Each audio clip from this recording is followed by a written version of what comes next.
Hey, come on.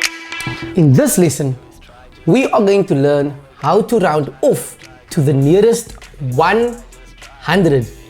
And it's very similar to rounding off to the nearest 10, but there's a small difference.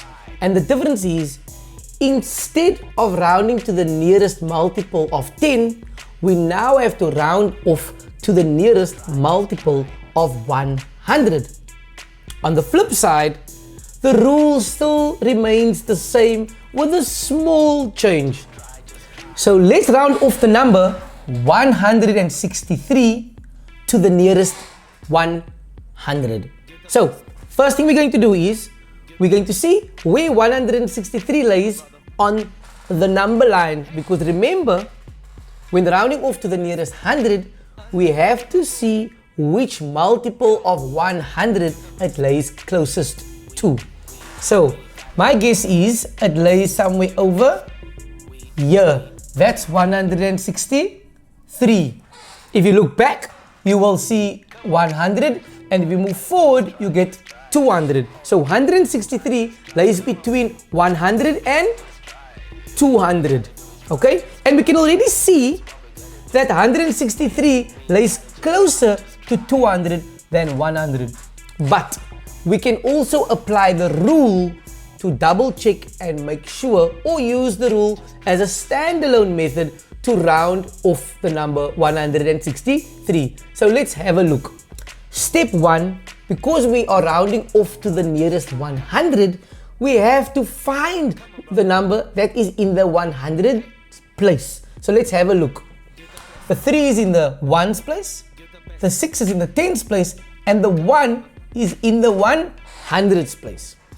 Step number 2 is we have to look at the number next to the number in the 100's place, and that is the number over here. It's number 6. And now that we're focusing on that number, we have to see, is the number next to the number in the 100's place 5 or more or 4 or less? If it's 5 or more, we will round up to 200. If it's 4 or less, we will round down to 100. So let's look.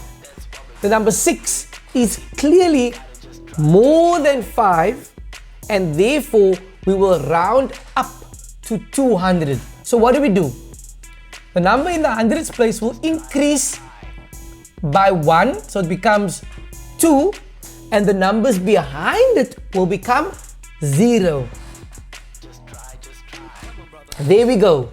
And 163 rounded off to the nearest 100 gives us 200.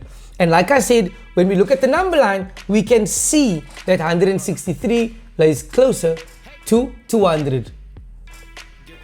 So next up, we're going to round off the number 242 to the nearest 100. And we're going to start off by placing the number 242 on the number line in front of us. So the number 242 will lay somewhere over here.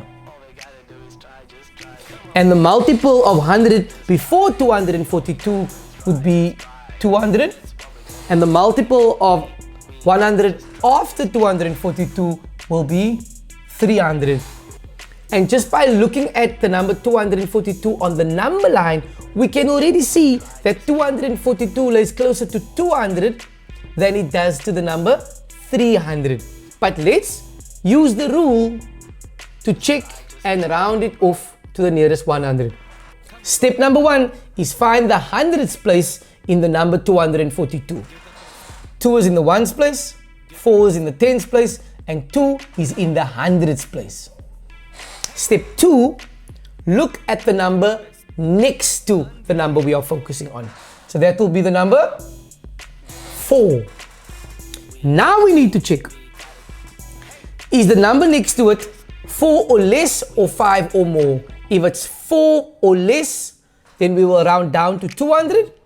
If it's 5 or more, we will round up to 300. So clearly, the number 4 is in the 4 or less group, and therefore the number we are focusing on will stay the same, and the numbers after it will become 0. and therefore we will round 242 off to 200.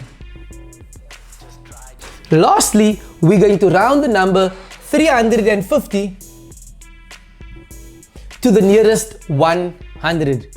And again, let's place the number 350 on the number line in front of us. And if I'm not mistaken, 350 will lay exactly in the middle of 300 and 400. So the multiple of 100 before 350 was 300, and the multiple of 100 after 350 is 400. And remember what the rule is when it's in the middle. If it's in the middle, then we have to round up. But let's look at the rule to see what our final answer will be. And again, step 1, find the number that's in the 100s place. And if we look over here again, 0 is in the 1s place, 5 is in the 10s place, and 3 is in the 100s place. Now we need to look at the number next to the 3, and it's the number 5. Now, if the number next to the number we are focusing on is 5 or more, then the 3 has to increase by 1. If it's 4 or less, the number 3 or the number in the hundreds place will stay the same. And clearly it's 5, and therefore we have to round up. So the number in the hundreds place will increase by 1 to become 4, and the rest of the numbers will become 0. And there we go. 350 rounded off to the nearest 100 will give us 400.